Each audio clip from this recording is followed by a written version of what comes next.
வணக்கம் மக்களே, இப்போ பார்த்தீங்களா பாண்டியன் ஸ்டோர் 2 தான் ரிவ்யூ எடுக்க போகிறோம். மயிலம்மா சொல்கிறாங்க, இங்கே வச்சு நான் உனக்கு வந்து சோறு போட முடியாது. சொல்கிறாங்க, நீங்கள் தான் என்னை பொய் சொல்லி கல்யாணம் பண்ணி வச்சிங்க, நஷ்டமோ கஷ்டமோ நீங்கள் தான் பார்த்துக்கணும் அப்படின்றாங்க. மயிலப்பா சொல்கிறாங்க, நீங்கள் எதுக்கு 2 பேரும் சண்டை போடுறீங்க? மயிலம்மா சொல்கிறாங்கன்னு 1000 வருஷம் கல்யாணத்துக்கு பண்ணியிருக்க, அது உன் கண்ணுக்கு தெரியாது, இந்த பொய் சொன்னது மட்டும்தான் உன் கணக்கு தெரியுமா அப்படின்னு கேட்குறாங்க. மயிலம்மா சொல்கிறாங்க, எங்கள் சக்திக்கு மீறி தான் நாங்கள் செஞ்சுருக்கோம். சொல்கிறாங்க, கவரிங் நகை போட்டு தானே அமுச்சு விட்டீங்க, 8 பவுன் நகை வாங்கி அதுக்கப்புறம் கடன் வாங்கி நிறைய செஞ்சுருக்கோம் கல்யாணத்துக்கு. இல்லாம சொல்கிறேன், எங்களால் முடிஞ்ச அளவு தான் பண்ண முடியும். அதுக்கப்புறம் பார்த்தீங்கன்னா 2 நாள் தான் உனக்கு டைம் தருவோம். புருஷன் இங்கே வந்து உனக்கு கூட்டிகிட்டு போனாலும் எனக்கு சந்தோஷம், இல்லை நீயா போனாலும் எங்களுக்கு சந்தோஷம். இல்லையப்பா சொல்கிறாரு, மாப்பிள்ளை வராமல் எப்படி கூட்டிகிட்டு போக முடியும் அப்படின்ற சொல்கிறாங்க. பொண்ணு வாழ்க்கையை ரிப்பேரில் இருக்குது, நீ அதை பார்க்காம வாட்சை வச்சு நோன்ற சொல்கிறாங்க. கேள்வியை மட்டும் வக்கீல் மாதிரி கேள்வி கேளு. மயிலம்மா சொல்கிறாங்க, உனக்கு 2 நாள் தான் டைம் தருவேன், அதுக்குள்ளே இந்த வீட்டை விட்டு அப்படியே போயிடணும். மயிலப்பா சொல்கிறாங்க, பக்கத்து வீட்டில் வந்து இப்படி பேசிட்டு போகிறாங்கன்னா அந்த வருத்தத்தில் தான் இப்படி பேசிட்டு போகிறாங்க அவங்க அம்மா அப்படின்றது. மயில் வந்து அவர் எங்கே போயிட்டாங்கன்னு கேட்குறாங்க. அதுக்கு சரவணா ஃப்ரெண்டு சொல்கிறாரு, அவர் வந்து இங்கே வரல இன்னைக்கு வேலைக்கு. சரவணா ஃப்ரெண்டு சொல்கிறாரு, இது உனக்கு தெரியாத, நான் வந்து எங்கள் அம்மா வீட்டிலேருந்து வரேன். மயில் சொல்கிறாங்க, காலையிலேருந்து நான் வந்து அவங்கள்ட்ட பேசல, அதனால தான் எனக்கு தெரியல அப்படின்றான். மயில் சொல்கிறாங்க, நான் வீட்டுக்கு போகிறானே, நீங்கள் வேலையை பாருங்கள், நான் கொஞ்சம் ஃபோன் பண்ணிக்கலாமாண்ணே. சரி அப்படின்றாரு. நான் சொல்லுவார், யாரா ஃபோனில்? செந்தில் கேட்பார். செந்தில் சொல்லுவார், அண்ணியண்ணே ஃபோனை வந்து சைலண்டில் போடுறான்னு சரவணா சொல்லுவார். மயில் வந்து திருப்பி ஃபோன் அடிக்கிறாங்க.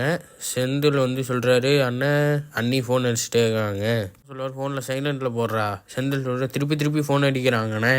செந்தில் சொல்லுவார், ஏதாச்சும் முக்கியமான விஷயமா இருக்குண்ணே, பேசுனேன் அப்படின்னு ஃபோனை வைடா அப்படின்னு. சரவணா சொல்கிறாரு, வியாபார நேரத்தில் எப்படா பேச முடியும்? செந்தில் சொல்கிறாரு, இது பெரிய கப்பல் வந்து பேசினேன் அப்படின்றாரு. மயில் சொல்லுவாங்க, ஃபோனில் வந்து சுவிட்ச் ஆஃப் ஆயிடுச்சுன்னா நான் வந்து அவங்கள்ட்ட பேசணும், ஃபோன் தருவீங்களான்னு கேட்குறாங்க. சரவணா நான் பேர் எதுக்கு இவன் கால் பண்ணுறான், ஃபோன் அட்டன் பண்ணோன்னே ஹலோ சொல்கிறா அப்படின்னு.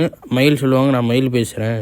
மயில் சொல்லுவாங்க, நீங்கள் வேலை பார்க்குற இடத்துல தான் இருக்கேன், அங்கே வச்சு நீங்கள் வந்து ஃபோனே எடுக்க மாட்டேறீங்க. சரவணா சொல்கிறாரு, எதுக்கு அங்கெல்லாம் போகிறேன், உன்ட்ட நான் பேசுறதுக்கு எதுவுமே கிடையாது அப்படின்பாரு. சரவணா சொல்கிறாரு, பேசாமல் உன் வீட்டுக்கு போயிரு, அப்படி எனக்கு ஃபோனே அடிக்காத, போகிற இடத்துல வந்து என்னை அசிங்கம் படுத்தாத அப்படின்பாரு. மீனா கேட்பாங்க, உடம்பெல்லாம் ஓகேவா, மனசு எதுவும் சரியில்லையா, சொல்லுங்க அப்படின்பாங்க. மீனா கேட்பாங்க, எதுவும் பிரச்சனையா? அவர் சொல்லுவார், செந்தில் வந்து எனக்கு ஒன்றும் பிரச்சனை இல்லை. மீனா கேட்பாங்க, டீ காஃபி ஏதாச்சும் போடுவாங்க, எதுவும் வேணாம் எனக்கு அப்படின்பாரு. செந்தில் சொல்லுவார், நான் உன்ட்ட வந்து ஒரு விஷயம் சொல்லணும், அதுலேருந்து தானே கேட்டுட்டு தானே இருக்கேங்க. செந்தில் வந்து சொல்லுவார், எனக்கு எப்படி சொல்லணும்னு தெரியாது. மீனா சொல்லுவாங்க, நான் தானேங்க விஷயத்த சொல்லுங்க அப்படின்பாங்க. செந்தில் வந்து தங்கி பேசுவார். மீனா சொல்லுவாங்க, டக்குன்னு பேசுங்க. மீனா கேட்பாங்க, நான் ஏங்க தப்பா நினைக்கணும்? செந்தில் சொல்லுவார், நான் இப்படி இருக்கேன் அப்படி இருக்கேன்னு நினைக்காத அப்படி. செந்தில் சொல்லுவார், காலையில் அப்பா வந்து பணம் கொடுத்தாருல. மீனா சொல்லுவாங்க, ஆமாம் 10 லட்சம். செந்தில் சொல்லுவார், நான் வந்து அந்த பணத்தை வந்து பேங்க்கில் போடலை, அப்புறம் என்ன பண்ணீங்கன்னு கேட்பாங்க. மீனா வந்து கேட்பாங்க, பணத்தை வந்து நீங்கள் தொலைச்சிட்டிங்களா? செந்தில் சொல்லுவார், இல்லை எனக்கு வந்து பக்குன்னு இருக்குன்னு மீனா சொல்லுவாங்க. செந்தில் சொல்லுவார், உங்கள் அப்பா வந்து எதுவும் சொல்லலையா? மீனா கேட்பாங்க, எங்கள் அப்பா வந்து எதுவுமே சொல்லலை, நான் வந்து அவங்க அப்பாட்ட பணத்தை கொடுத்துட்டேன். மீனா கேட்பாங்க, உங்கள் பணத்தை எதுக்கு தான் எங்கள் அப்பாட்ட கொடுத்தீங்கன்னு. அதுக்கப்புறம் கொஞ்சம் ஷாக் ஆயிடுவாங்க. மீனா கேட்பாங்க, நிஜமா நீங்கள் வந்து பணத்தை கொடுத்தீங்களா?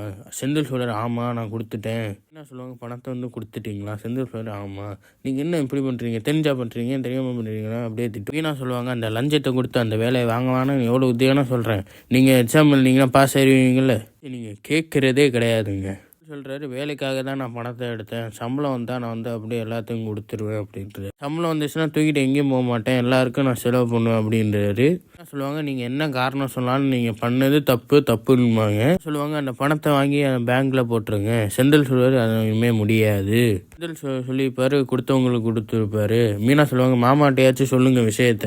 சொல்லுவார், 1 மாதத்தில் வந்து எனக்கு வேலை கிடச்சிடும், அதுக்கப்புறம் வந்து நான் பணத்தை ஊற்றுருவேன். மீனா சொல்லுவாங்க, எந்த தைரியத்தில் பண்ணுறீங்க? மீனா சொல்லுவாங்க, அவர் பாவங்க, அவரை ஏமாத்த தப்புங்க. செந்தில் சொல்றாரு, நான் பாவம் இல்லையா அப்படின்பாரு. செந்தில் சொல்லுவார், எங்கள் அண்ணன் செய்கிறது தங்கை செய்கிறது சொல்லி காட்டக்கூடாது, என்னால் தாங்க முடியல அப்படின்பாரு. செந்தில் சொல்கிறாரு, சரவணா கல்யாணத்தில் வந்து அம்புட்டு செலவு பண்ணியிருக்காரு அப்பா வந்து. செந்தில் வந்து சொல்கிறாரு, அரசு கல்யாணத்தில் வந்து அவ்வளோ செலவு பண்ணியிருக்காரு, கார் கூட வாங்கி கொடுத்துருக்காரு. செந்தில் சொல்கிறாரு, எனக்கு மட்டும் எதுவும் பண்ண மாட்டார், வேலைக்கும் காசு கொடுக்கவே மாட்டார். சொல்கிறாரு, காலம் ஃபுல்லாக வந்து நான் கடையிலேயே வேலை பார்க்கணும். மீனா சொல்கிறாங்க, வீட்டில் இருக்கவங்க நினச்சா என்ன நினைப்பாங்க அப்படின்னுங்கிறாங்க. செந்தில் சொல்கிறாரு, இந்த விஷயத்தில் நீங்கள் எனக்கு நின்னா எனக்கு சந்தோஷம். மீனா சொல்கிறாங்க, என்னால் நிற்கவே முடியாது. சொல்கிறாங்க, தயவுசெய்து இந்த பணத்தை வந்து பேங்க்கில் போட்டுருங்க. செந்தில் சொல்கிறாரு, தயவுசெய்து என் பேச்சு கேளு அப்படின்றாங்க. சொல்ல முடியுமா முடியாதா? செந்தில் சொல்கிறாரு, என்னால் சொல்ல முடியாதா? மீனா சொல்கிறாங்க, நான் போய் சொல்கிறேன் அப்படின்றாங்க. செந்தில் சொல்கிறாரு, என்னை பற்றி நீ வந்து யோசிக்க மாட்டியா? மீனா சொல்கிறாங்க, இந்த வீட்டை பற்றி உங்களை பற்றி எல்லாரும் பற்றி யோசிச்சு தான் நான் இந்த முடிவை சொல்லிடுறேன். என்ன சொல்கிறாங்க, நீவா போய் சொல்கிறீங்களா இல்லை நான் போய் சொல்லுவானு அப்படின்றாங்க. செந்தில் சொல்கிறாரு, போய் சொல்லிக்கோ அப்படி. செந்தில் சொல்கிறாரு, நீ வந்து என்னை புரிஞ்சிக்கவே இல்லை, போய் சொல்லிக்கோன்னு கோவத்தில் அப்படியே சொல்லிக்கோ, நான் என்ன பண்ணாலும் நான் இப்படியே தான் இருப்பேன், போய் சொல்லிக்கோ அப்படின்னு.